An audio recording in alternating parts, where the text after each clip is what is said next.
Bons dias! Você sabe estimar a vazão de um rio? Você sabe o que é a equação da continuidade?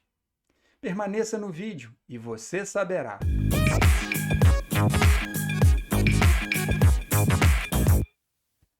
Saudações! Seja bem-vindo, bem-vindo, mais um momento de aprendizado. Eu sou o professor Delton e neste momento vamos tratar de fluidos em movimento. Para isso, precisamos conhecer alguns tipos de fluxo ou vazão.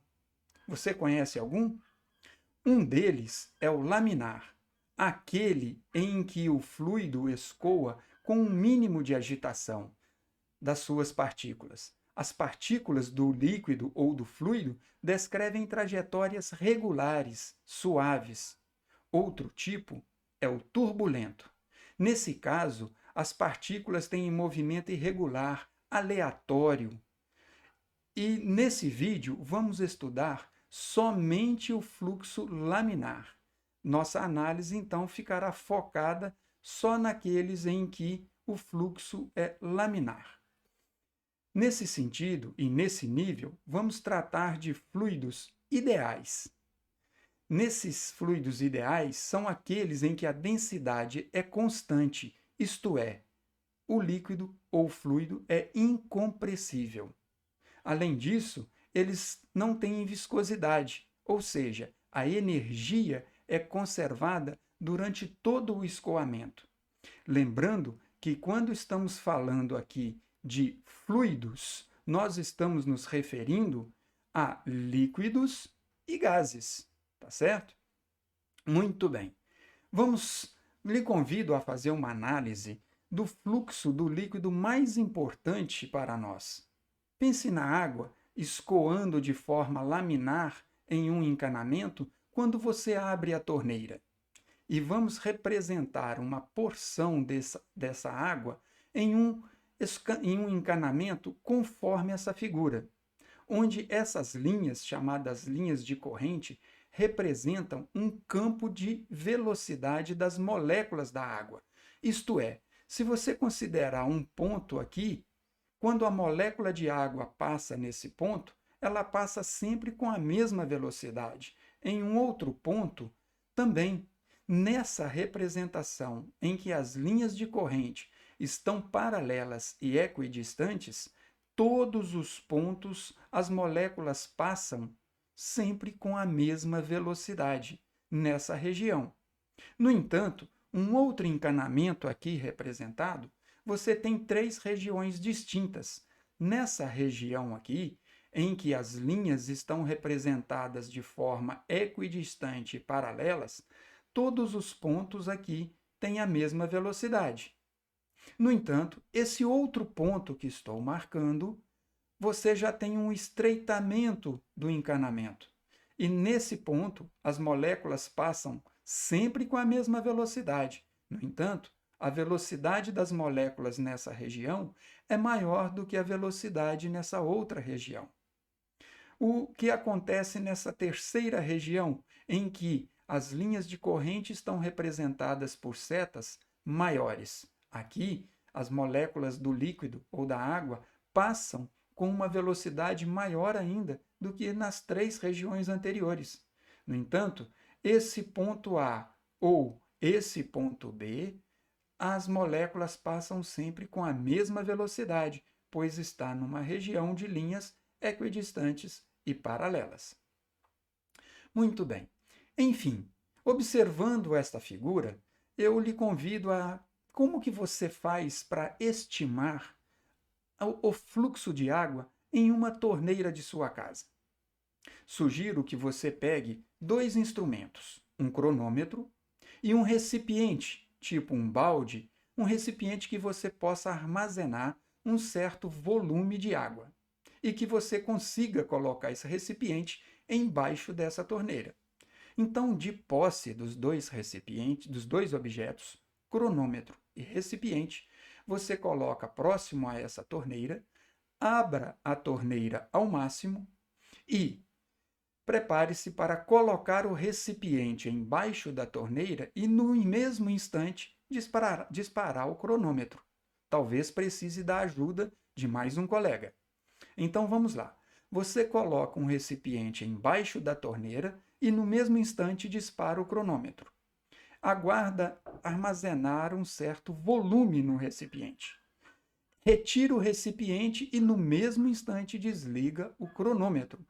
Então você terá condições ou terá a medida de duas grandezas.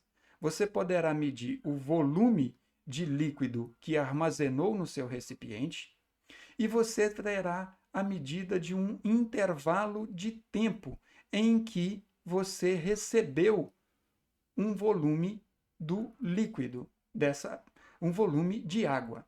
E aí, qual é o fluxo de água nessa torneira? O fluxo é a razão entre o volume de líquido que caiu no recipiente e o intervalo de tempo que foi necessário para isso. Em outras palavras, ou repetindo, fluxo é a razão entre o volume de líquido que passou pela torneira num determinado instante. E qual é a unidade de medida no sistema internacional dessa nova grandeza física chamada fluxo ou vazão? A unidade é metro cúbico, que é a unidade de volume, e a unidade de tempo, que é segundos. Então, muita atenção com isso. A unidade de medida de fluxo é metro cúbico por segundo, ou seja, volume por tempo. Muito bem. Convido ainda uma outra forma de ver essa expressão, essa definição de fluxo ou vazão. Observe esta figura em que as linhas de corrente são uniformes. Imagine a área transversal desse cano. Se você medir um deslocamento que a água fizer nesse pedaço, por exemplo, ΔS, você tem um volume também. Ou seja, se você quiser calcular o volume dessa região em que tem uma área transversal ao cano, você faz a multiplicação dessa área vezes o deslocamento. O deslocamento que uma porção de água percorreu aqui. Então, você tem um volume de água nesse cano. Observe que a unidade disso é metro quadrado vezes metro. Portanto, você tem o volume.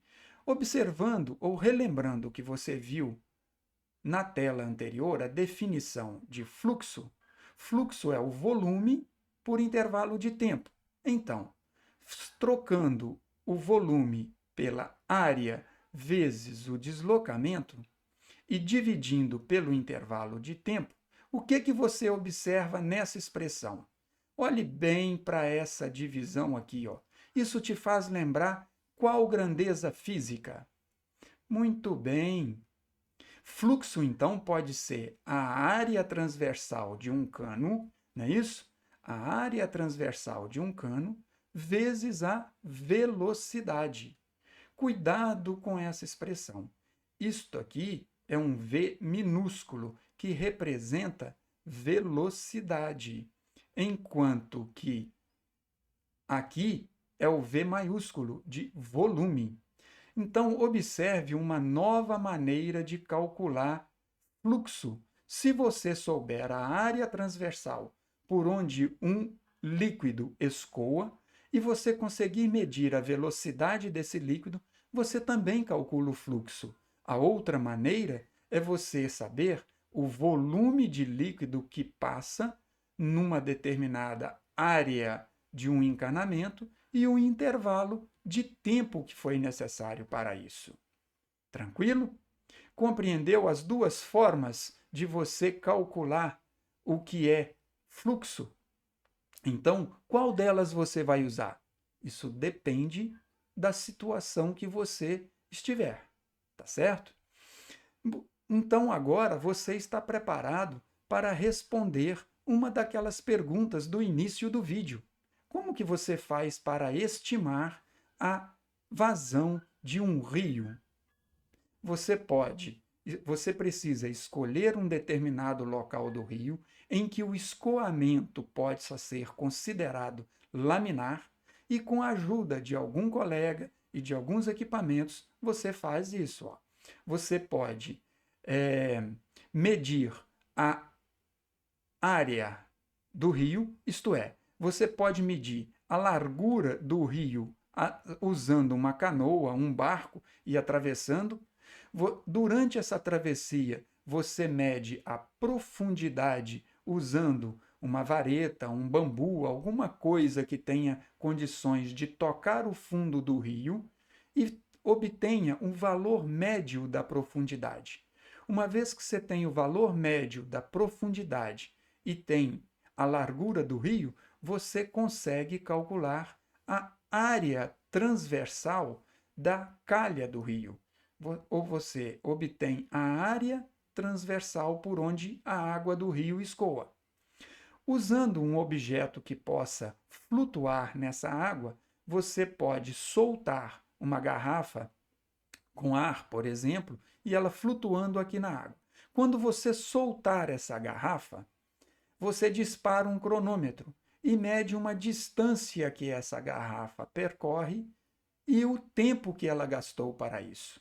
Uma vez que você tiver a distância que a garrafa percorreu e o tempo, você consegue determinar a velocidade que a água está fluindo nessa região do rio. Uma vez que você tem a área e a velocidade, você pode então determinar a vazão ou estimar o fluxo de água naquele rio, fazendo a área vezes a velocidade da água. Tranquilo? Compreendeu a forma, essa definição dessa nova grandeza física chamada fluxo ou vazão? Espero que sim, hein? Se está gostando do vídeo, dá um like, se inscreva no canal, compartilhe esse vídeo com seus colegas. Outro ponto importante é o que vamos destacar nesta figura. Observe o seguinte. Você tem a água fluindo nesse cano que aqui tem um estreitamento. Se a água flui nessa área, nessa região que eu estou marcando agora, considere essa região aqui de área A1, e nessa região a água está passando com uma velocidade V1. E essa outra região aqui, ó, nós temos uma área diferente da primeira, que nós vamos chamar de área 1. E nessa região, a água está passando com uma velocidade V2. Corrigindo aqui, ó, nós vamos chamar essa área de área 2. Então, você tem uma região com área 2 e a água escoa com velocidade V2. E essa outra região com área A1 e velocidade V1.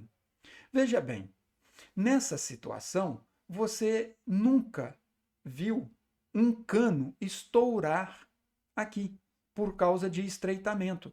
O fluxo é contínuo. Nessa situação, o fluxo na região 1 é igual ao fluxo na região 2. Afinal de contas, você tem um encanamento em que estamos considerando o fluxo laminar, tá certo?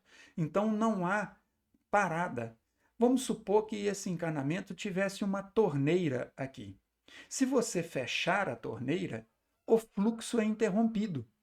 A água vai ficar em repouso. Portanto, você terá dentro do cano uma situação de hidrostática, que você já estudou em outros vídeos.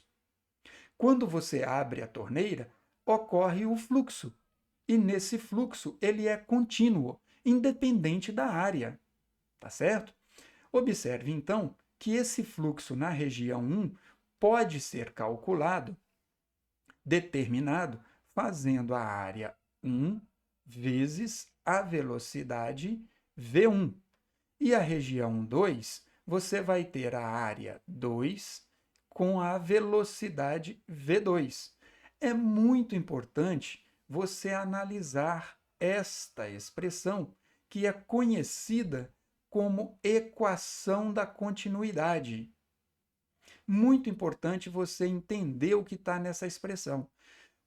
Uma certeza você tem.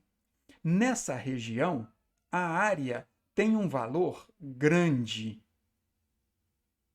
e é multiplicada pela velocidade das moléculas da água nessa região, que aqui está representada com setas pequenas. Então, essa velocidade V1 é um número pequeno. Veja, um número grande vezes um número pequeno. Do outro lado, essa região 2, você tem certeza que essa área aqui é uma área menor do que a 1. Então, esse número aqui passou a ser um número pequeno. Isso obriga que a velocidade seja agora um número maior do que aqui em V1. Estranho, né? Mas é isso mesmo, pessoal. Cuidado com isso. Toda vez que você tem um estreitamento do cano, a velocidade do líquido naquela região tem que ser maior. Por quê? Se a velocidade não for maior, significa que iria acumular água antes, e isso não ocorre. Não há um acúmulo aqui. Lembra de quando você pega uma mangueira para lavar um carro, para aguar um jardim, e essa mangueira ligada a uma torneira, na ponta da mangueira, suponha que não tenha nenhum bico, nenhuma válvula. Quando você abre a torneira ao máximo, no cano, a água flui na saída dessa mangueira com uma velocidade. E ela atinge uma distância de você. Quando você coloca o seu dedo na boca dessa mangueira, diminuindo, quando você coloca lá o dedo, por exemplo, aqui, diminuindo a área por onde a água pode passar, você faz com que a água escoa nessa pequena região aqui, com uma velocidade muito grande. E por isso você consegue atingir uma distância maior na hora que está aguando o jardim. Não quer dizer. E o que seria a pressão? Isso nós vamos tratar em outro vídeo. E aí, você gostou das explicações? Aprendeu mais uma grandeza física? Se gostou, dá um like, compartilhe.